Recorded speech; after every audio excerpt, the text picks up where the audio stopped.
Hello learners, welcome to my channel Gurukul of Excellence. I'm a mentor Rambai Yadav. Learners, आज हम book flamingo से chapter 7 the interview start करने जा रहे हैं। ये चैप्टर लिखा है क्रिस्टोफर सिल्वेस्टर ने। Now let's see what is this chapter all about. This chapter, the interview, is taken from the introduction to the Penguin Book of Interviews. जो penguin book of interviews है उसका introduction part है ये जो chapter है, और इसको edit किया है। जो ये बुक है इसकी एडिटिंग की है क्रिस्टोफर सिल्वेस्टर ने। सो क्रिस्टोफर सिल्वेस्टर कौन है? He was born in 1959 and he was a student of history at Peterhouse, Cambridge. He was a reporter for Private Eye. उन्होंने प्राइवेट आई के लिए एज ए रिपोर्टर का काम किया है for 10 years and has written features for Vanity Fair, और उन्होंने features भी लिखी है वैनिटी फेयर के लिए। Following is an excerpt. Excerpt क्या होता है? छोटा सा अंश, a brief part taken from his introduction to the Penguin book of interviews. जो ये चैप्टर है ये पेंगुइन बुक ऑफ इंटरव्यूज का इंट्रोडक्शन पार्ट है जो आपके सिलेबस में लिया गया है। और ये है क्या उस बुक में? An anthology from 1859 to the present. Anthology का मीनिंग क्या होता है? A book that contains pieces of writing or poems often on the same subject by different authors। यानी कि different authors सेम टॉपिक पे पोएम्स और जो राइटिंग्स लिखते हैं उन सबको एक प्रॉपर ऑर्डर में लिखना, दैट इज कॉल्ड एंथोलॉजी। सो देखते हैं इस चैप्टर में क्या है। इस चैप्टर में दो पार्ट्स हैं। फर्स्ट पार्ट में इंटरव्यू के बारे में डिफरेंट ऑथर्स के ओपिनियंस क्या है वो शेयर किए हैं, और जो सेकंड पार्ट है इंटरव्यू का उसमें एक पर्सन का इंटरव्यू लिया है जो कि हम रीडर्स के लिए है कि इंटरव्यू कैसे लिया जाता है, क्या होता है, किस तरह से क्वेश्चंस पूछते हैं। चलिए देखते हैं। पहले पार्ट 1 स्टार्ट करते हैं, उसके बाद पार्ट 2 करेंगे। लर्नर्स, अब हम स्टार्ट कर रहे हैं part 1 of this chapter. Since it's invention a little over 130 years ago, the interview has become a common place of journalism. कि जब से इंटरव्यू का इन्वेंशन हुआ है, इन्वेंशन मीन्स आविष्कार हुआ है, और कितने कब से? Over a little over 130 years ago. 130 years से कुछ एक्स्ट्रा समय हो चुका है। The interview has become a common place in journalism. कि तब से इंटरव्यू जर्नलिज्म, जर्नलिज्म क्या होता है? पत्रकारिता, means in the magazines, newspapers, television etcetera, ये बड़ा ही कॉमन हो चुका है, बड़ा ही आम हो चुका है। यानी कि जब से इसकी शुरुआत हुई है अब ये आजकल बड़ा ही आम हो चुका है। आपने देखे होंगे कि न्यूज़पेपर्स में, मैगजीन्स पे, टेलीविजन्स पे जो भी सेलिब्रिटीज़ होते हैं, वेल नोन पर्सनालिटीज़ होते हैं, उनके इंटरव्यूज आते रहते हैं। दैट्स वाई ऑथर ये सब कह रहे हैं। Today almost everybody who is literate will have read an interview. कि आजकल जो भी पढ़ा लिखा है, लिटरेट मीन्स एजुकेटेड है, उसने किसी ना किसी का कोई ना कोई इंटरव्यू पढ़ा होगा at some point of their life, की अपनी ज़िंदगी में कभी ना कभी। While from the other point of view, और दूसरे नज़रिए से, thousand celebrities have been interviews over the year. कि थाउजेंड्स ऑफ सेलिब्रिटीज़ का, सेलिब्रिटीज़ क्या होते हैं? जो कि फेमस पर्सनालिटीज़ होते हैं, जो प्रसिद्ध लोग होते हैं, उनका इंटरव्यू थाउजेंड्स ऑफ ऐसे लोग हैं जिनका लिया जा चुका है। सम ऑफ देम रिपीटेडली, और कुछ तो ऐसे सेलिब्रिटीज़ हैं जिनका इंटरव्यू बार बार लिया गया है, रिपीटेडली लिया गया है। So it is hardly surprising. तो ये बिल्कुल सरप्राइज की बात नहीं है। हार्डली सरप्राइजिंग मीन्स ये सरप्राइज की बात बिल्कुल नहीं है। That opinions of the interviews, of its functions, methods and merits very considerably. कि जो ओपिनियन अबाउट इंटरव्यू है, इसके जो मेथड्स हैं, इसकी जो मेरिट्स हैं, ये कंसिडरेबली वेरी करते हैं। वेरी करते हैं मीन्स डिफर करते हैं, क्योंकि इतने सारे लोगों के इंटरव्यू लिए जा चुके हैं और इतने 130 साल से ज़्यादा से इंटरव्यूज हो रहे हैं। तो इसके जो मेथड्स हैं, मेरिट्स हैं, इसके फंक्शंस हैं, और लोगों के जो ओपिनियन है इंटरव्यू के बारे में वो काफ़ी डिफरेंट है। Some might make quite extravagant claims. Extravagant क्या होता है? एग्जाजरेटेड, यानी कि बढ़ा चढ़ा के बात को कहना, कि कुछ तो इसमें से काफ़ी बढ़ा चढ़ा के बताते हैं। For it as being in its highest form, कि इट मीन्स क्या होता है? इंटरव्यू क्या है? It is the highest form a source of truth, कि जो इंटरव्यू है ये क्या है? The highest form of source of truth. इसका क्या अर्थ होता है कि जब कोई इंटरव्यूअर किसी का इंटरव्यू लेता है तो आदमी को तुरंत उसका जवाब देना पड़ता है, उसको सोचने के लिए बिल्कुल समय नहीं मिलता। और आपने ये देखा होगा कि जब हम तुरंत किसी का जवाब देते हैं तो जनरली हम सच बोलते हैं, ट्रूथ बोलते हैं। That's why. And it's practice, और इसकी जो प्रैक्टिस है, इंटरव्यू लेने की जो प्रैक्टिस है, दैट इज एन आर्ट, की यानी कि इंटरव्यू लेना एक कला है। Others, usually celebrities who see themselves as its victim, और दूसरे खास तौर पर सेलिब्रिटीज जो फेमस लोग होते हैं वो अपने आप को इसका विक्टिम समझते हैं। Victim means sufferers. इसलिए सफरर्स समझते हैं क्योंकि देखिए इंटरव्यू में इंटरव्यूअर कोई भी क्वेश्चन पूछ लेता है, और कई बार क्या होता है कि इंसान अपनी लाइफ की कुछ ऐसी फैक्ट्स होते हैं, ऐसी बातें होती हैं जो पब्लिक नहीं करना चाहते, लेकिन वहाँ पे उन्हें बेमन से भी पब्लिक करनी पड़ती है। That's why they become the victims, वे उसके सफरर बन जाते हैं। Might despise, despise means hate करना, वो उससे हेट करते हैं इंटरव्यू से। The interview as an unwarranted intrusion. Unwarranted क्या होता है? दैट इज नॉट डिजर्व, कि मतलब जो डिजर्व नहीं करते। इंट्रूजन, इंट्रूजन क्या होता है? किसी की चीज पे किसी के ऊपर कब्जा करना। इनटू देयर लाइव्स, कि वो सोचते हैं कि जो इंटरव्यू है वो उनके ऊपर जो डिजर्व नहीं करते उस चीज़ के लिए उन पे एक तरह से उन पे कब्जा करने वाली बात है, उनकी लाइव्स पे एक तरह से कंट्रोल करने वाली बात है। और feel that it somehow diminishes, diminishes means make small, कि उनको उसकी वजह से बोना होना पड़ा है, छोटा होना पड़ा है, यानी नीचे देखना पड़ा है। Just as in some primitive cultures, it is believed that if one takes a photographic portrait of somebody, then one is stealing that person's soul। कि जैसा कि आपने प्रिमिटिव कल्चर्स मीन्स जो हमारे पुराने एंशियंट कल्चर्स में क्या बिलीव करते थे कि अगर किसी ने किसी का फोटोग्राफ ले लिया, फोटोग्राफिक पोर्ट्रेट अगर बना दिया, तो ऐसा लगता है कि उसने उस पर्सन की सोल को स्टील कर लिया है, चुरा लिया है। इस सेंस में देखिए, जब आप किसी का फोटोग्राफ लेते हैं तो उसके फीचर्स, उसके आई एक्सप्रेशंस, उसके फेशियल एक्सप्रेशंस से पता लग जाता है कि पर्सन उस समय किस स्टेट ऑफ माइंड में है। इसी तरह से जब आप किसी का इंटरव्यू लेते हैं तो उस समय पर उसके क्या सोच है, क्या हाव भाव है, उसका सबको पता लग जाता है।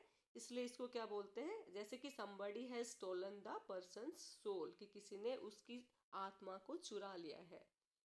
V.S. Naipaul feels that some people are wounded, wounded means hurt, कि कुछ लोग तो बिल्कुल hurt हो जाते हैं by interviews and lose a part of themselves, और अपनी पर्सनैलिटी का एक हिस्सा खो देते हैं। किस वे में पर्सनैलिटी का एक हिस्सा खो देते हैं? अगर किसी इंटरव्यूअर ने कोई ऑकवर्ड क्वेश्चन पूछ लिया, कोई ऐसा मीन्स क्वेश्चन है जो वो पब्लिक नहीं करना चाहते, वो पूछ लिया, तो उसकी वजह से they feel hurt. Lewis Carroll, the creator of Alice in Wonderland, दूसरे जो ऑथर है लुइस कैरोल जिन्होंने ये बुक लिखी है एलिस इन वंडरलैंड, वो क्या कहते हैं? वो said to have had a just horror of the interviewer. Just means exact. Horror क्या होता है? बहुत ही ज़्यादा डरावना। तो वो तो इंटरव्यूअर का एक तरह से हॉरर वो समझते थे कि इंटरव्यू लेना it is just like a horror thing, means it was very terrifying. And he never consented to be interviewed, और उन्होंने कभी कंसेंट नहीं दी। कंसेंट मीन्स परमिशन देना। और इन्होंने अपने इंटरव्यू के लिए कभी भी परमिशन नहीं दी।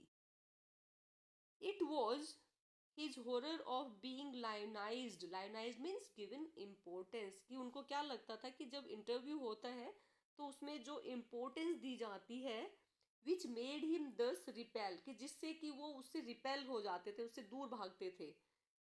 वुड बी एक्वेंटेंसीज, क्योंकि इसमें क्या होता है इंटरव्यू के टाइम, जो भी एक्वेंटेंसीज होते हैं, जो जान पहचान वाले होते हैं, इंटरव्यूअर्स होते हैं, and the persistent, persistent means constant, petitioners, petitioners means जो रिक्वेस्ट करने वाले होते हैं, एप्लीकेंट्स होते हैं, फॉर हिज ऑटोग्राफ, जो उसका ऑटोग्राफ मांगने आते हैं, क्योंकि आपने देखा होगा ना जब सेलिब्रिटीज बन जाते हैं तो लोग उनके ऑटोग्राफ लेने के लिए आते हैं, जान पहचान वाले होते हैं, इंटरव्यूज लेने के लिए आते हैं। तो मीन्स ये जो ऑथर है, कौन से ऑथर है, this is Mister Lewis Carroll, तो he used to ran away, he used to repel from that, repel means he used to go away from these people, and he would afterwards relate the stories of his success in silencing all such people with such satisfaction and amusement, कि ये mister carol interview से तो इतना डरते थे, लेकिन बाद में अपने काम से, अपनी स्टोरीज से, जो सक्सेस स्टोरीज से सबको साइलेंस कर देते, सबको चुप कर देते थे। All such people, all such people कौन कौन हो जाएंगे, दीज आर एक्वेंटेंसेज, इंटरव्यूअर्स, जो कि और क्या होते हैं, जो उनके ऑटोग्राफ लेने वाले होते हैं, उन सबको बाद में चुप कर देते थे विद हिज सबसे success stories.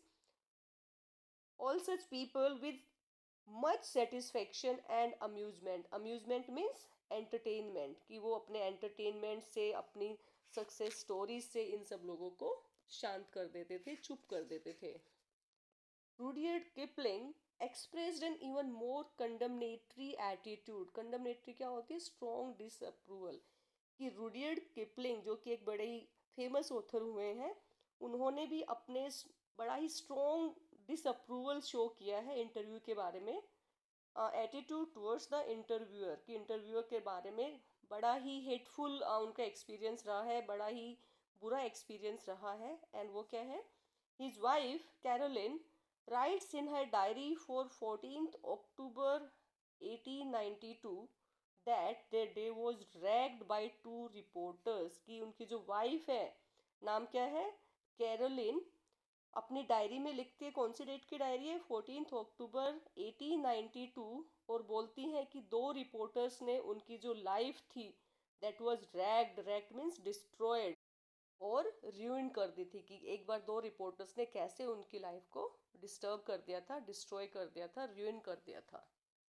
She reports her husband as saying to the reporter, उन्होंने अपने हस्बैंड को, रिपोर्टर्स को क्या कहते हुए सुना, why do I refuse to be interviewed, कि मैं इंटरव्यू देने के लिए क्यों रिफ्यूज करता हूँ, because it is immoral, immoral क्या होता है, अनएथिकल, जिसकी कोई मोरल सेंस नहीं होती, जिनके कोई मोरल स्टैंड्स नहीं होते, that is called immoral. It is a crime, और उनके हस्बैंड क्या कहते थे, इट इज़ ए क्राइम, ये एक यू कैन से जुल्म है, just as much of a crime as an offence against any person, और कैसा क्राइम है, किसी पर्सन के अगेंस्ट किया गया कोई क्राइम है, किस तरह का, एज एन असोल्ट, असोल्ट क्या होता है, फिजिकल अटैक, कि किसी के ऊपर आप अटैक करते हो, ये उस तरह का एक तरह से क्राइम है। And just as much merit punishment, और इसके लिए भी उतना ही पनिशमेंट होना चाहिए, it also deserves punishment. It is cowardly, cowardly क्या होता है, कायरतापूर्वक काम, और vile, it is vile means wicked, यानी कि ये बहुत ही बुरा काम है इंटरव्यू लेना। No respectable man would ask it, कि कोई भी जो रिस्पेक्टेबल पर्सन है, जो मीन्स जिसका समाज में सम्मान है, वो इसके बारे में नहीं बात करेगा, कोई नहीं चाहेगा कि उसका इंटरव्यू लिया जाए। मच लेस गिव इट, और बहुत ही कम होंगे जो इंटरेस्टेड होंगे इंटरव्यू देने के लिए। Yet Kipling had himself perpetrated, perpetrated means did something wrong, कि स्टार्टिंग में उन्होंने ऐसा बोला है, लेकिन किपलिंग ने भी कुछ गलत किया है, सच एन असोल्ट, इस तरह का एक attack, on mark Twain, mark Twain एक ऑथर हुए हैं, उनके ऊपर इस तरह का अटैक किया है, only a few years before, कुछ ही साल पहले, यानी कि उन्होंने मार्क ट्वेन का इंटरव्यू लेके एक तरह से उनके ऊपर अटैक किया, यानी कि उनके जो खुद के थॉट्स थे इंटरव्यू के लिए, they were quite negative, and he himself took interview of Mark Twain. H G Wells in an interview in 1894 referred to the interviewing ordeal but was a fairly frequent interviewee।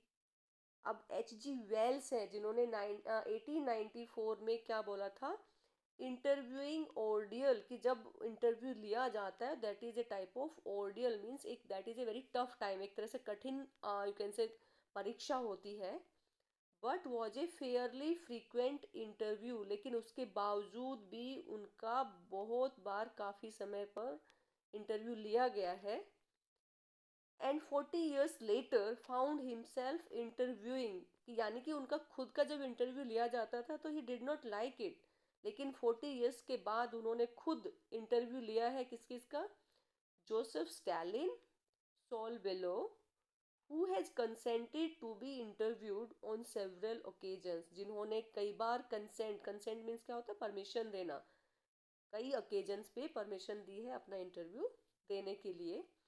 Nevertheless, once described interviews as being like thumbprints on his windpipe, और इसके बावजूद उन्होंने कई बार बोला है कि जो ये इंटरव्यू है it is just like a thumbprints on his windpipe means क्या होती है, सांस की नली।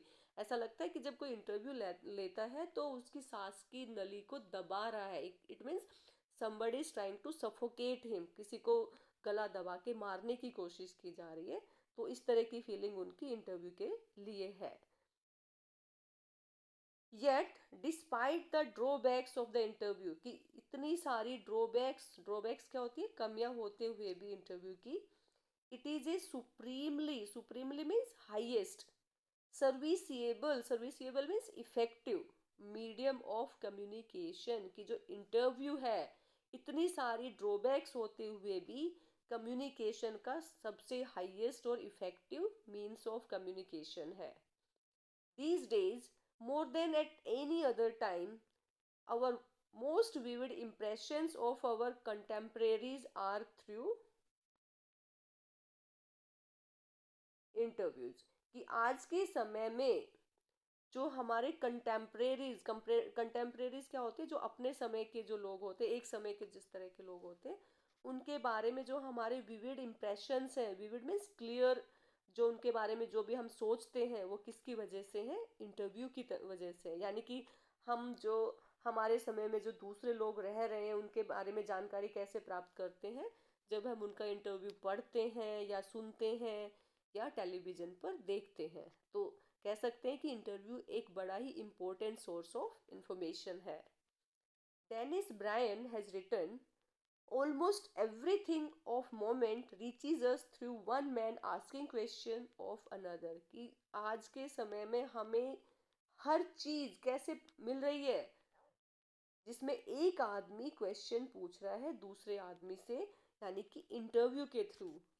अगर हमें किसी के बारे में कोई भी जानकारी मिल रही है, किसी के बारे में कोई भी इंफॉर्मेशन मिल रही है, तो वो किसके थ्रू मिल रही है, that is through interview. Because of this the interviewer holds a position of unprecedented power and influence, और इसी वजह से इंटरव्यूअर कौन होता है, जो इंटरव्यू लेता है, उसकी जो पोजीशन होती है that is of unprecedented means extra ordinary power और इन्फ्लुएंस की होती है, यानी कि जो इंटरव्यू लेने वाला पर्सन है वो बड़ा ही इम्पोर्टेंट होता है, उसकी जो पावर होती है बहुत ही ज़्यादा होती है।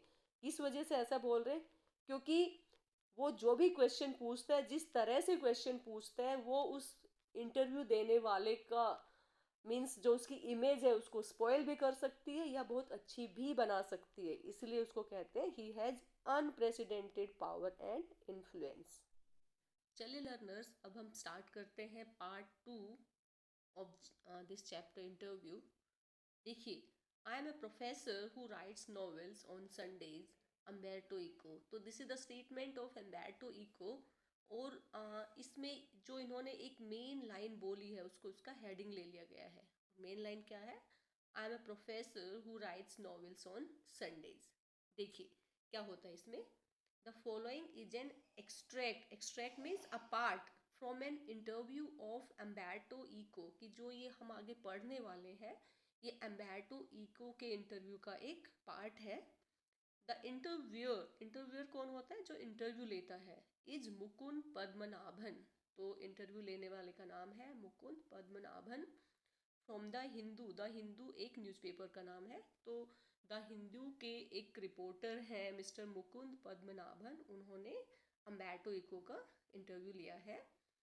Umberto Eco a professor at the University of Bologna in Italy. कौन है Umberto Eco? He is a professor, कहाँ से? University of Bologna in Italy.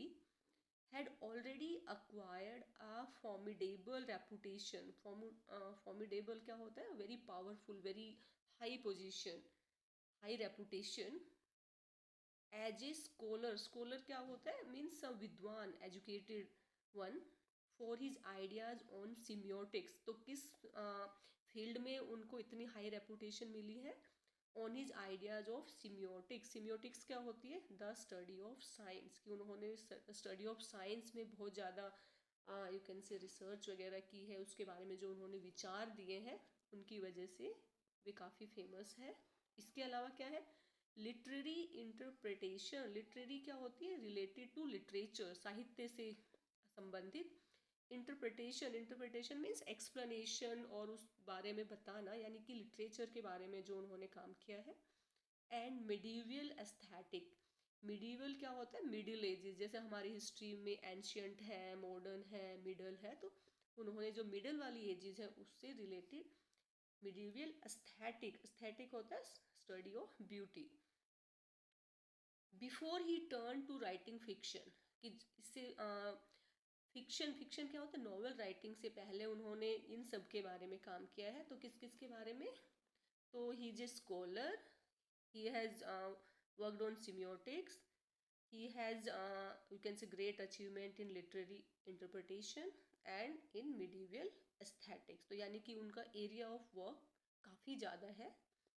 Literary fiction यानी कि जो लिटरेचर से रिलेटेड नॉवेल्स हैं, अकेडमिक टेक्स्ट, उन्होंने जो अकेडमिक्स, जो हमारी शिक्षा, एजुकेशन से रिलेटेड टेक्स्ट बुक्स हैं वो भी लिखी हैं, एसेज लिखे हैं, चिल्ड्रंस बुक, और उन्होंने बच्चों की बुक्स भी लिखी है। तो आप समझ सकते हैं कि उनका एरिया ऑफ राइटिंग कितना वाइड है, कि उन्होंने अकेडमिक्स की बुक्स भी लिखी हैं, उन्होंने एसेज लिखे हैं, लिटरेरी फिक्शंस लिखे हैं, चिल्ड्रंस बुक लिखी है। न्यूज़पेपर आर्टिकल्स, इसके अलावा क्या लिखा है? न्यूज़पेपर आर्टिकल्स भी उन्होंने पब्लिश किए हैं। His written output is staggeringly large. और जो उनका रिटर्न आउटपुट है, यानी उन्होंने इतना ज़्यादा लिखा है, कितना है? Is staggeringly large. Staggering means astonishing, मतलब चौंका देने वाला इतना ज़्यादा है कि आप चौंक जाएंगे कि उन्होंने कितना लिखा है। एंड वाइड रेंजिंग, और उनकी जो रेंज ऑफ राइटिंग है वो भी बहुत ज़्यादा है। वाइड रेंजिंग मतलब जैसे बच्चों की कहानी भी लिखी है और लिटरेरी फिक्शंस भी लिखे, यानी कि बच्चों की कहानियों के लिए उस लेवल पे आपको लिखना पड़ता है, और जब लिटरेरी बुक्स लिखते हैं, टेक्स्ट बुक्स लिखते हैं, एसेज लिखते हैं, तो आपका बहुत हाई यू कैन से रीजनिंग, थिंकिंग और उनके लेवल का होता है। यानी कि जो उनकी रेंज ऑफ राइटिंग है ना, that is very wide. In 1980 he acquired the equivalent of intellectual, और 1980 में उनको कौन सी, किस टाइप के इक्वल समझा गया था? मीन्स इंटेलेक्चुअल सुपरस्टारडम, उनको इंटेलेक्चुअल सुपरस्टारडम की उपाधि मिली थी। With the publication of the name of the rose. कब मिली? जब उन्होंने एक पब्लिकेशन छापा था, कौन सा? The name of the rose. जब ये लिखा था ना, name of the rose, at that time he acquired the you can say superstardom of intellectual which sold more than 10 million copies। तो उनको सुपरस्टारडम, इंटेलेक्चुअल सुपरस्टारडम कब बोला गया? जब द नेम ऑफ रोजेस की 10 मिलियन कॉपीज पब्लिश हुई थी उस टाइम। तो आप समझ सकते हैं कि उनकी जो बुक है द नेम ऑफ रोजेस, जिसकी 10 मिलियन कॉपीज सोल्ड हुई हो, बिकी हो, तो वो कितनी फेमस हुई होगी, कितना इम्पोर्टेंट वर्क किया होगा इस बुक में उन्होंने। अब देखिए इंटरव्यू स्टार्ट होता है। ये तो जनरल इंट्रोडक्शन थी मिस्टर एम्ब्रेटो इको के बारे में। अब मुकुंद क्वेश्चन पूछते हैं। The English novelist and academic David Lodge once remarked, I can't understand how one man can do all the things he is used for Mr. Echo does. तो अब मुकुंद अपना जो क्वेश्चन स्टार्ट करते हैं वो एक इंग्लिश नॉवेलिस्ट एंड एकेडमिक्स है, कौन है, मिस्टर डेविड लोज। उनका जो रिमार्क्स है उससे स्टार्ट करते हैं कि मुझे ये समझ में नहीं आता कि एक आदमी इतना सारा काम कैसे कर सकता है। कि मिस्टर एको, अभी आपने देखा है कि उन्होंने कितनी wide range of you can से राइटिंग्स की है। तो मिस्टर लोज उनके बारे में ये स्टेटमेंट करते हैं। अब देखिए मिस्टर ई को क्या जवाब देते हैं। Maybe I give the impression of doing many things but in the end I am convinced I am always doing the same thing. अब मिस्टर ई को जवाब देते हैं कि मे बी हो सकता है कि उनको ऐसा लगता हो, maybe I give the impression, कि इसका इम्प्रेशन, इसका इफेक्ट ऐसा लग रहा है कि मैं बहुत सारी चीज़ें कर रहा हूँ, बट एट द एंड क्या लगता है, I am convinced. Convinced means मुझे ऐसा कन्विंस होता है, ऐसा मुझे लगता है, I am always doing the same thing, कि मैं एक ही चीज़ कर रहा होता हूँ। विच इज, अब मिस्टर मुकुंद क्वेश्चन पूछते हैं विच इज कि कौन सी। Mister Eco he says now that is more difficult to explain, कि ये तो काफ़ी मुश्किल है एक्सप्लेन करना। I have some philosophical interest and I pursue them through my academic work. अब मिस्टर एको बताते हैं कि मुझे ना कुछ फिलोसफिकल इंटरेस्ट है। फिलोसफिकल मीन्स क्या होता है, that is related to philosophy, यानी दर्शन शास्त्र से रिलेटेड मुझे काम करने में इंटरेस्ट है। And I pursue them through my academic work, और मैं उसको, जो अब मेरा दर्शन शास्त्र में इंटरेस्ट है उसको मैं अकेडमिक वर्क्स के थ्रू परस्यू करता हूँ, उसको कैरी ऑन करता हूँ। एंड माई नॉवेल्स, और दूसरा अपने नॉवेल राइटिंग के through. Even my books for children are about non violence and peace. अब मिस्टर एको बताते हैं कि जो मैं बुक्स लिखता हूँ ना बच्चों के लिए, वो किससे रिलेटेड है, वो नॉन वायलेंस और पीस से रिलेटेड है। देखो दर्शन शास्त्र में भी यही होता है, नॉन वायलेंस और पीस से रिलेटेड बातें, और जो मैं बच्चों की किताबें लिखता हूँ उसमें भी वही टॉपिक्स होते हैं। You see the same bunch of ethical philosophical interest, की जो बातें मैं लिखता हूँ ना वो सेम एथिकल, एथिकल क्या होती है, मोरल वैल्यूज की बात होती है। फिलोसफिकल इंटरेस्ट, फिलोसफिकल इंटरेस्ट में जो दर्शन शास्त्र होता है, जो फिलोसफी की बात होती है। तो मिस्टर इको बताते हैं कि देखिए मेरा टॉपिक सेम होता है, जैसे मैं नॉन वायलेंस और पीस की बात करता हूँ, देखिए दर्शन शास्त्र में भी यही बातें होती है, मोरल वैल्यूज में भी यही बातें होती है, और जब मैं बच्चों की बुक्स लिखता हूँ उनमें भी मैं यही टॉपिक्स लेता हूँ। तो मुझे लगता है कि मैं सेम काम कर रहा हूँ, मैं कोई डिफरेंट वर्क नहीं कर रहा होता हूँ। आगे देखिए, and then I have a secret, और मिस्टर एको बताते कि मेरा एक सीक्रेट है। वो क्या है, did you know what will happen if you eliminate the empty spaces from the universe। Mister Eco समझते हैं कि इस यूनिवर्स में, इस यू कैन से भूमंडल में क्या है, बहुत सारा एम्प्टी स्पेसेस है। अगर आप उसको एलिमिनेट कर दो, एलिमिनेट कर दो मीन्स उसको हटा दो, रिमूव कर दो। Eliminate the empty spaces in all the atoms, कि जितने भी एटम्स हैं, आपने पढ़ा होगा कि जैसे एटम्स में क्या होते हैं, न्यूट्रॉन्स, प्रोटॉन्स और इलेक्ट्रॉन्स होते हैं, और काफ़ी सारा फ्री स्पेस होता है। तो मिस्टर एको कहते हैं कि अगर आप सारा फ्री स्पेस हटा दो, the universe will become as big as a fist. तो क्या होगा, जो ये पूरा यूनिवर्स है ना, एक मुट्ठी भर जितना रह जाएगा, कि यानी जो एम्प्टी स्पेस अगर हटा दोगे तो यूनिवर्स का साइज एक मुट्ठी भर रह जाएगा।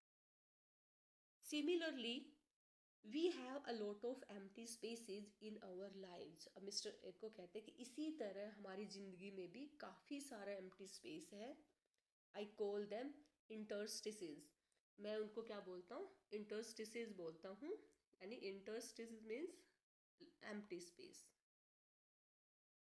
आगे मिस्टर एको कहते हैं say you are coming over to my place, कि मान लीजिए आप मेरे जगह, मेरे घर मुझे मिलने आ रहे हैं।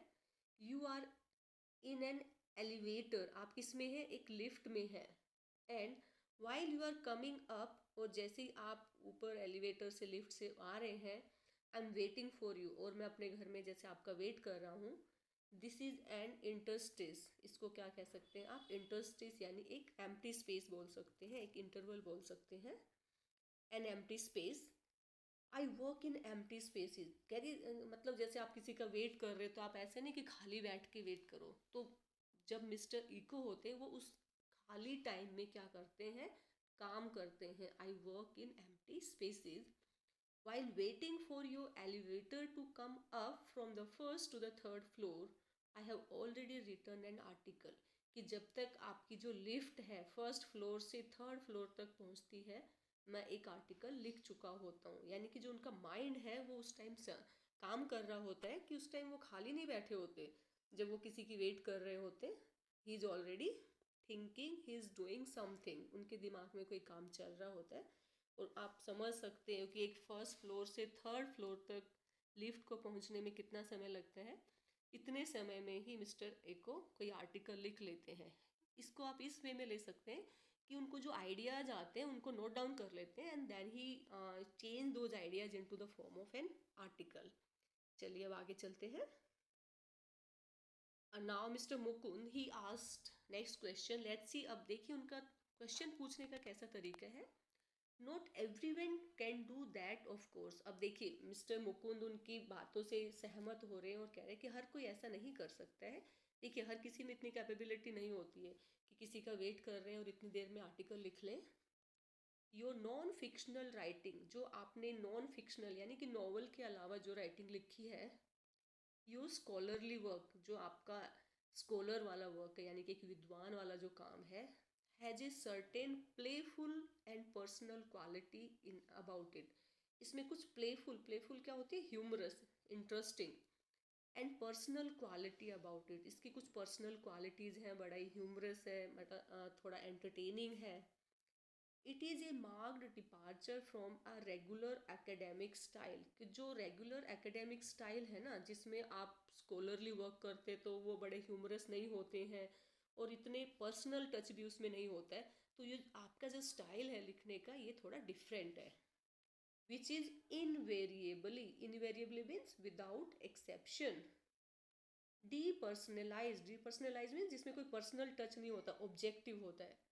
And often dry and boring, कि जो बाकी लोग जो लिखते हैं ना लिटरेरी वर्क, वो क्या होता है विदाउट एनी एक्सेप्शन, मतलब उनमें कुछ पर्सनल क्वालिटीज़ नहीं होती, वो ऑब्जेक्टिव होते हैं. आपने देखा होगा ना एकेडमिक्स की बुक में कोई कहानी वगैरह नहीं होती, जो भी सीरियस टॉपिक से रिलेटेड बुक्स होती हैं. तो he is talking about those books. Have you consciously adopted an informal approach. अब मिस्टर मुकुंद पूछते हैं कि जो आपने इस तरीके का जो लिखने का स्टाइल किया है वो बड़े ध्यान से अडोप्ट किया है, बड़ी बड़ी सोच समझ के अडोप्ट किया है, और इट इज़ समथिंग दैट है just came naturally to you. और ये जो लिखने का स्टाइल है अपने आप नेचुरली अपने आप में आ गया, या आपने बड़े ध्यान से इसको अडोप्ट किया है. ये मिस्टर मुकुंद का क्वेश्चन है मिस्टर इको के लिए. लेट्स सी कि वो क्या आंसर देते हैं. When I presented my first doctoral dissertation in Italy, one of the professors said.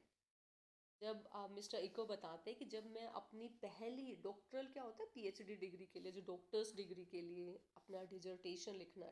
Dissertation क्या होता है, a long piece of writing about a subject. आपको जब पीएचडी डिग्री करते हैं तो एक किसी सब्जेक्ट के रिलेटेड आपको कुछ अपनी रिसर्च वगैरह छपवानी पड़ती है. तो कह रहे हैं जब मैं अपनी डिजर्टेशन पीएचडी के लिए कर रहा था, कहाँ पर, in Italy, one of the professor said, तो वहाँ एक प्रोफेसर ने उनसे कहा था, scholars learn a lot of a certain subject when they make a lot of false hypothesis. कि देखिए जब स्कॉलर्स अपना जो डिजर्टेशन लिखते हैं, पेपर्स लिखते हैं, तो वो उस सब्जेक्ट के बारे में कुछ चीज़ें लर्न करते हैं. और देखिए जब लर्न करने के लिए पहले वो कुछ बनाते हैं, हाइपोथेसिस बनाते हैं, फॉल्स हाइपोथेसिस. हाइपोथेसिस क्या होता है, अजम्पशंस करते हैं, अज्यूम करते हैं बातें, फिर उसके बारे में रिसर्च करते हैं, फिर उसको फाइंड आउट करते हैं कि वो जो उन्होंने अजम्पशन की है कितनी ठीक है कितनी गलत है. तो they make lot of false hypothesis, then they correct them, फिर उनको करेक्ट करने की कोशिश करते हैं उनको उन पर रिसर्च करके. एंड एट द एंड, और जो एंड में क्या आता है, दे पुट द कंक्लूजन्स, वो अपना कंक्लूजन लिखते हैं, उनका जो सार आता है, जो आप सारांश आता है उसको लिखते हैं. You on the contrary, contrary means आप इससे एकदम कॉन्ट्रेरी हैं, ऑपोजिट है, उल्टे हैं. Toll the story of your research, आप क्या करते हो अपनी डिजर्टेशन में, आप अपनी स्टोरी ऑफ रिसर्च लिखते हो कि मैंने इस रिसर्च में कैसे मिला, क्या मिला, एक स्टोरी की फॉर्मेट में आप बताते हो। Even including your trials and errors, और इवन तुम अपने जो बताते हो ना उसमें अपने ट्रायल्स भी बताते हो, यानी कि क्या क्या क्या ट्राई किया, एंड एरर्स मीन्स क्या क्या गलतियाँ हुई, यानी आप एक पूरी कहानी की फॉर्म में बताते हो। At the same time he recognized I was right and went on to publish my dissertation। और उसी समय ही कौन है, जो प्रोफेसर हैं जिन्होंने उनकी डॉक्टरल डिजर्टेशन के टाइम पे उनको बताया था, तो उन्होंने उनको रिकॉग्नाइज किया, उनको पहचाना, और क्या बताया, दैट आई वॉज राइट, कि जो मिस्टर इको का स्टाइल है वो ठीक है। And went on to publish my dissertation, और उन्होंने उनका जो डिजर्टेशन था, उनका जो पेपर था, जो उनकी रिसर्च थी, उनको पब्लिश करवाया एज ए बुक। किस तरह से, एक बुक की फॉर्मेट में। विच मैंट ही अप्रिशिएटेड मी, यानी इसका अर्थ क्या होता है कि उन्होंने उनके काम करने के तरीके को पसंद किया है। अप्रिशिएटेड मीन्स पसंद करना।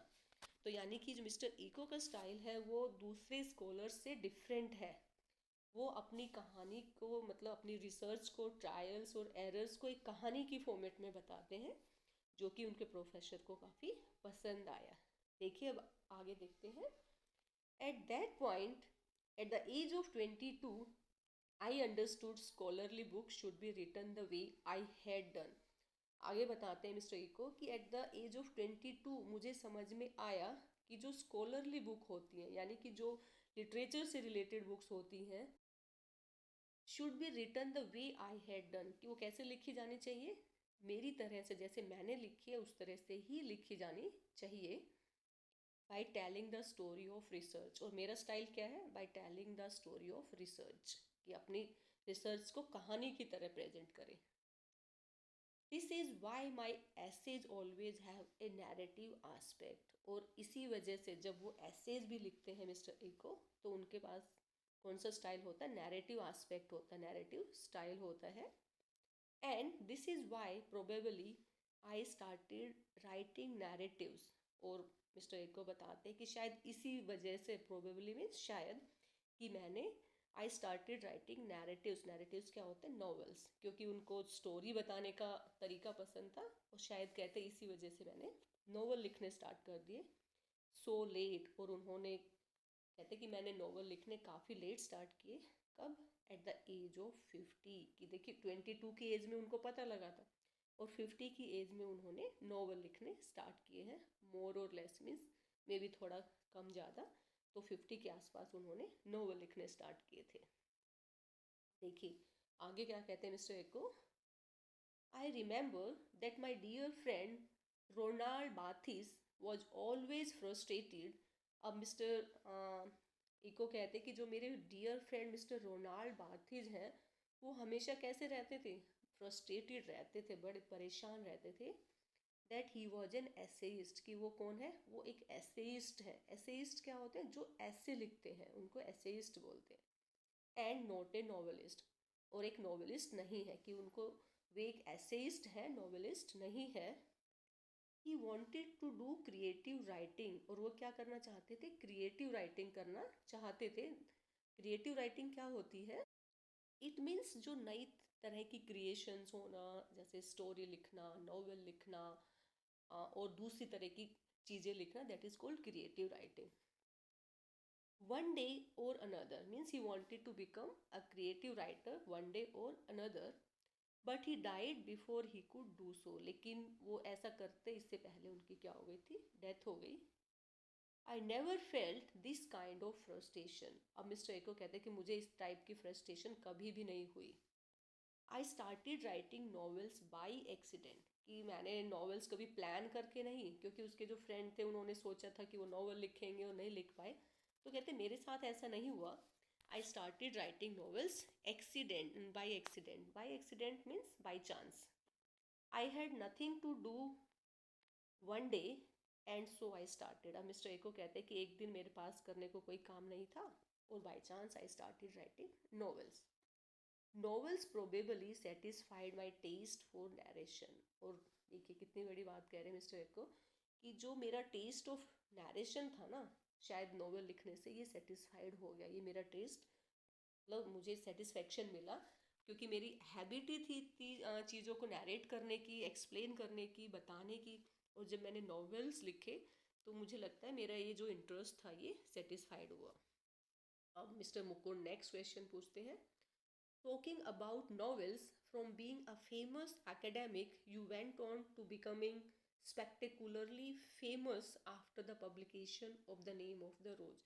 अब देखिए मिस्टर मुकुंद कोई भी डायरेक्ट क्वेश्चन ही पूछते, मिस्टर इको ने जो बताया है पहले उसके बारे में कुछ बोलते हैं, उसके बाद वो किसी क्वेश्चन पे आते हैं।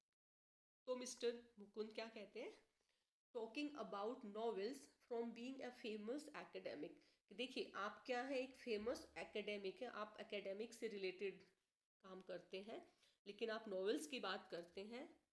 You went on to becoming spectacularly, spectacularly means amazingly, बड़े ही यू कैन से प्रभावशाली आप कह सकते हैं, spectacularly famous after the publication of the name of rose, कि आप नेम ऑफ रोज लिखने के बाद बड़े ही फेमस हुए हैं। चाहे आप एकेडमिक्स में कितने भी सालों से काम कर रहे हो, लेकिन आपको पब्लिसिटी कब मिली है, after the publication of the name of rose.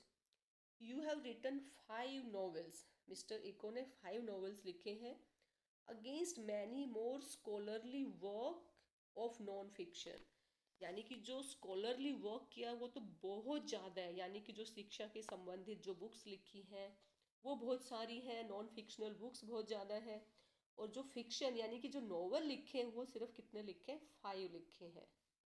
At least more than 20 of them, कि यानी कि 20 से भी ज़्यादा उन्होंने नॉन फिक्शनल लिखे हैं, स्कॉलरली बुक्स लिखी हैं, और नॉवेल सिर्फ 5 लिखे हैं। अब मिस्टर ई को बताते कि टोटल उन्होंने कितने लिखे, ओवर 40, कि मैंने 40 से भी ज़्यादा नॉन स्कॉलरली वर्क प्रोड्यूस किया है, लिखा है। अब मुकुंद का क्वेश्चन है, ओवर 40 यानी कि कितनी बड़ी नंबर है over 40। Among them a seminal piece of work on semiotics, seminal means new and important, इसके अलावा आपने एक बड़ा ही नया और important piece of work semiotics पे लिखा है। सिम्योटिक्स अभी आपने पढ़ा था, क्या, that is the study of science, यानी कि साइन लैंग्वेज आप कह सकते हैं। But ask most people about Umberto Eco and they will say, oh he is a novelist, does that bother you.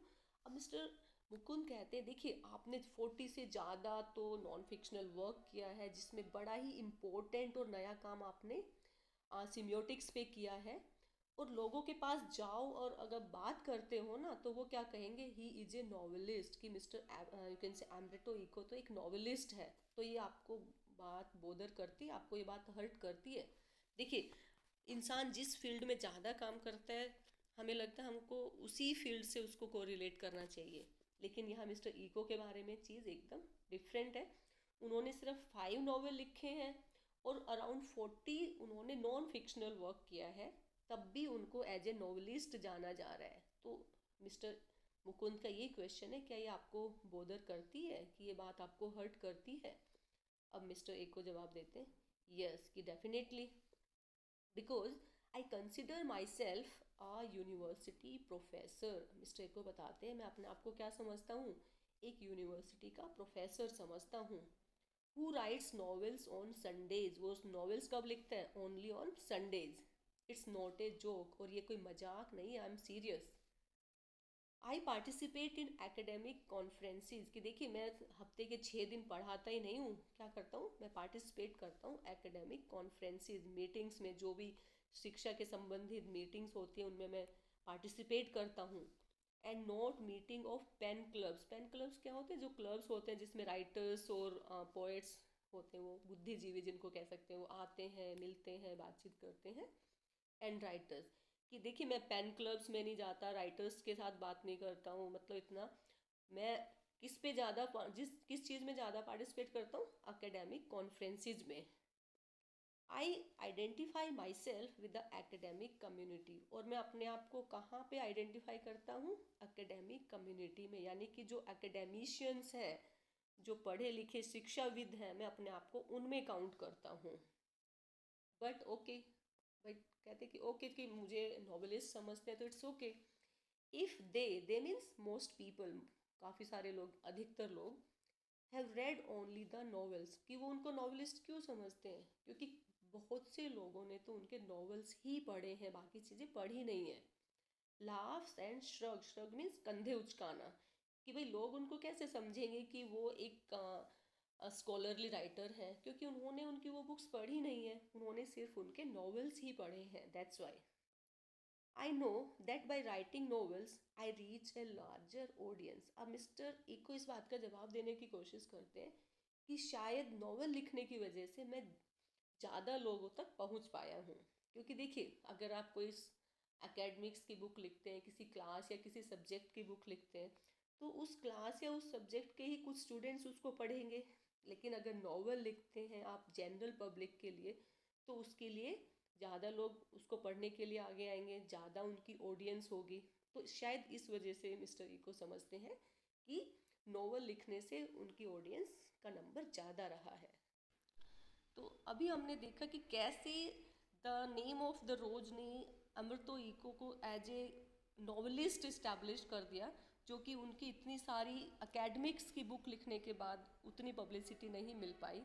इसका हम एक एग्जांपल ले सकते हैं, जैसे बी आर चोपड़ा और रामानंद सागर, ये दोनों फिल्म्स के अच्छे डायरेक्टर प्रोड्यूसर्स रहे हैं, इन्होंने काफ़ी मूवीज़ बनाई हैं। लेकिन अगर टीवी सीरियल महाभारत की बात आती है तो बी आर चोपड़ा का नाम आता है, और अगर रामायण टीवी सीरियल की बात आती है तो इट इज़ रामानंद सागर। ऐसा लगता है ये दोनों इन नेम्स के सिनोनिम्स हो चुके हैं। तो यही बात अमृतो इको के बारे में आती है। वैसे आपने देखा होगा कि कई जो लोग हैं इतनी सारी वीडियोस बनाते हैं, लेकिन जो वीडियो उनकी हिट हो जाती है, या जो उनकी कोई भी अगर कोई कहानीकार है जिसकी जो कहानी हिट हो जाती है, वो उसी के नाम से जाने जाते हैं। यही बात अमृतो इको के साथ हुई है कि even more than 40 academic book लिखने के बाद भी उन्हें एकेडमिशियन नहीं जाना जाता, he is known as a novelist. I cannot expect to have 1 million readers with stuffs in semiotics. अब मिस्टर ई को आगे बताते हैं कि देखिए, मैंने सिमियोटिक्स पे नया और एकदम डिफरेंट काम किया है, लेकिन मुझे 1 मिलियन रीडर सिमियोटिक्स सब्जेक्ट से रिलेटेड तो नहीं एक्सपेक्ट कर सकता मैं कि इतने सारे स्टूडेंट्स होंगे 1 मिलियन जो सिमियोटिक्स पे पढ़ रहे होंगे। क्योंकि आप देखते हैं कि हर सब्जेक्ट के हर यूनिवर्सिटी वगैरह में लिमिटेड नंबर ऑफ सीट्स होती है, यानी कि आपकी बुक्स बिकने के चांसेस भी लिमिटेड हो जाते हैं। लेकिन नॉवेल्स नॉवेल्स तो हर कोई जिसका भी इंटरेस्ट है नॉवेल रीडिंग में, वो लोग पढ़ते हैं, वो उसमें इंटरेस्ट शो करते हैं। तो इसकी वजह से मिस्टर ई को कहते हैं कि शायद इसलिए मुझे नॉवेलिस्ट माना गया है। यस, अब मिस्टर मुकुंद अपना नेक्स्ट क्वेश्चन इसी जो पहले वाले जो मिस्टर इको की स्टेटमेंट है उसका बेस बना के क्वेश्चन पूछते हैं। Which brings me to my next question, कि आपकी जो ये स्टेटमेंट है ये मुझे अपना नेक्स्ट क्वेश्चन पूछने को यू कैन से मोटिवेट कर रहा है, कि इसकी वजह से मैं अपना नेक्स्ट क्वेश्चन पूछ रहा हूँ। The name of the rose is a very serious novel, कि जो आपका ये जो नॉवल है the name of the rose, ये बड़ा ही सीरियस, बड़ा ही गंभीर टाइप का नॉवल है। ऐसा नहीं कोई मजाक ह्यूमर टाइप का हो, बड़ा इजी हो, जोक्स वगैरह हो, ऐसा नहीं है। इट्स अ डिटेक्टिव यान एट वन लेवल, कि एक जगह तो आपके नॉवल में लगता है इसमें डिटेक्टिव स्टोरी चल रही है, डिटेक्टिव यान होता है थ्रेड की, यानी डिटेक्टिव जो होते हैं उनके, जो कि काफ़ी सीरियस टाइप के होते हैं, वो चल रहा होता है। But it also deals into means होता है tries to find more information into metaphysics. Metaphysics means beyond the world, मतलब कि इस दुनिया से दूर की बातें, means beyond this world of you can say human beings, आप कहते परलोक की बात है, आप कह सकते हैं इस तरह से। थियोलॉजी, थियोलॉजी क्या होती है? साइंस ऑफ रिलीजन, तो धर्म से रिलेटेड साइंस होती है, that is called theology. And medieval history, medieval history means जो मिडिल टाइम की जो हिस्ट्री है उस बारे में बात करता है। यानी कि जो आपका जो ये नॉवेल है तो ये बड़े सीरियस टॉपिक्स पे बात करता है। एक साइड तो इसमें डिटेक्टिव पार्ट होता है, और दूसरी साइड में इसमें मेटाफिजिक्स की बात होती है, थियोलॉजी की बात होती है, और मिडीवियल हिस्ट्री की बात होती है। Yet it enjoyed a huge mass audience, लेकिन इसके बावजूद भी, यानी इतने सीरियस टॉपिक होने के बावजूद भी, एक बहुत बड़ी ऑडियंस आपके इस नॉवेल को एंजॉय करती है, यानी कि फिर भी इतनी ज़्यादा कॉपीज़ बिकी है, 1 मिलियन कॉपीज़ बिकी है, तो आप समझ सकते हो कि इसकी ऑडियंस कितनी ज़्यादा है। Were you puzzled at all by this, क्या आपको पजल नहीं, आप क्या इसको देख के पजल हुए कि इतने ज़्यादा लोगों का इंटरेस्ट इन चीज़ों में है, तो क्या ये आपको पजल करता है, कंफ्यूज करता है? देखते हैं मिस्टर ए को क्या जवाब देते हैं। नो, जर्नलिस्ट आर पजल, वो कहते कि मैं पजल नहीं हुआ। पजल कौन थे? जर्नलिस्ट, जो पत्रकार हैं, वो लोग पजल थे। एंड समटाइम्स पब्लिशर, और कई बार इवन पब्लिशर्स भी यू कैन से कंफ्यूज थे, पजल्ड थे। And this is because journalist and publishers believe that people like trash. अब मिस्टर इको कहते हैं कि मोस्टली जो जर्नलिस्ट हैं और पब्लिशर्स हैं, वो क्या सोचते हैं कि जो लोग हैं उनको क्या पसंद है? थ्रैश पसंद है। थ्रैश मतलब कि जो हल्की फुल्की चीज़ें, जैसे लाइट, जिसमें ह्यूमर हो, मजाक हो, मतलब हल्के सीरियस टाइप के टॉपिक्स नहीं, हल्के फुल्के टॉपिक्स पसंद करते हैं। And don't like difficult reading experiences. और ये पत्रकार और पब्लिशर्स क्या समझते हैं कि पब्लिक को डिफ़िकल्ट रीडिंग एक्सपीरियंसेस पसंद नहीं है, यानी उनको सीरियस टाइप की चीज़ें पढ़ना पसंद नहीं है। Consider there are 6 billion people on this planet, कि अगर मान लीजिए इस धरती पे 6 बिलियन लोग रहते हैं। The name of the rose sold between 10 and 15 million copies. तो द नेम ऑफ रोज की कितनी कॉपीज बिकी हैं? 10 या 15 मिलियन कॉपीज बिकी हैं। So in a way I reached only a small percentage of reader, तो इस तरह से मैं एक बहुत ही कम परसेंटेज ऑफ रीडर्स तक पहुंच पाया हूँ। But it is exactly these kinds of readers who don't want any experiences. तो कम से कम ये इस तरह के कुछ ऐसे रीडर्स हैं, those who don't want easy experiences, कि जिनको इजी एक्सपीरियंसेस नहीं चाहिए, जिनको सीरियस टाइप की बातें चाहिए, यानी कि 10 to 15 मिलियन जो लोग हैं, इनको क्या नहीं चाहिए? इनको इजी एक्सपीरियंसेस नहीं चाहिए, इनको क्या चाहिए? सीरियस एक्सपीरियंसेस चाहिए।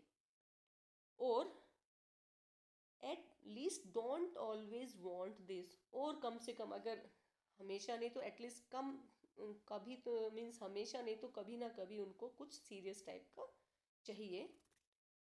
I myself at 9 p.m. after dinner watch television and want to see either Miami Vice और Emergency Room। अब ऑथर खुद अपने बारे में बताते हैं कि इवन मैं भी एट 9 p.m. डिनर के बाद क्या करता हूँ, टीवी पे कौन सा सीरियल देखता हूँ? मियामी वाइस और emergency room.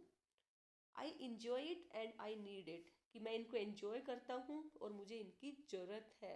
But not all the day, लेकिन पूरा दिन नहीं, क्योंकि मियामी वाइस, इमरजेंसी रूम ये थोड़े humorous, light comedies, light you can say serials हैं। लेकिन मुझे पूरा दिन इतने हल्के फुल्के यू कैन से प्रोग्राम्स नहीं चाहिए, मुझे भी काफ़ी टाइम सीरियस टाइप के प्रोग्राम्स देखना पसंद है। अब देखिए मिस्टर मुकुंद नेक्स्ट कौन सा क्वेश्चन पूछेंगे। Could the huge success of the novel have anything to do with the fact that it dealt with a period of medieval history? अब मिस्टर मुकुंद कहते हैं कि जो आपके नॉवल की जो ह्यूज सक्सेस है, इतनी बड़ी कामयाबी है, उसका कुछ मिडीवल हिस्ट्री से भी कुछ लेना देना है, कि क्योंकि इसने मिडीवल हिस्ट्री को फोकस किया है, उससे कुछ कोरिलेशन है? Let's see what's the answer. Now mister Eco says that's possible, कि भाई हो सकता है, it may be possible, but let me tell you another story, लेकिन मैं आपको एक दूसरी कहानी सुनाता हूँ। Because I often tell stories like a Chinese wise man, क्योंकि मेरी आदत क्या है कि मैं मोस्टली एक चाइनीज वाइज मैन की तरह कहानी सुनाता हूँ। आपने पढ़ा होगा कि जो चाइनीज वाइज मैन है कि वो मोरल वैल्यूज कहानी सुनाते सुनाते, कहानियों में ही मैसेज देते हैं, कहानियों में ही मोरल वैल्यूज सुनाते हैं। अपने इंडिया में भी पंचतंत्र की स्टोरीज जो सुनी होगी, वो कहानी में ही कोई ना कोई मोरल वैल्यू छिपी होती है। उस वे में चाइनीज वाइज मैन भी करते हैं। Let's see. My American publisher said while she loved my book, तो वो बताते कि उनकी जो अमेरिकन पब्लिशर थी, जब वो अपनी ये बुक छपवाने गए थे, जो फर्स्ट जिसके 10 to 15 मिलियन कॉपीज बिकी है, द यू कैन से the name of rose is She didn't expect to sell more than 3,000 copies in a country where nobody has seen a cathedral or studies Latin.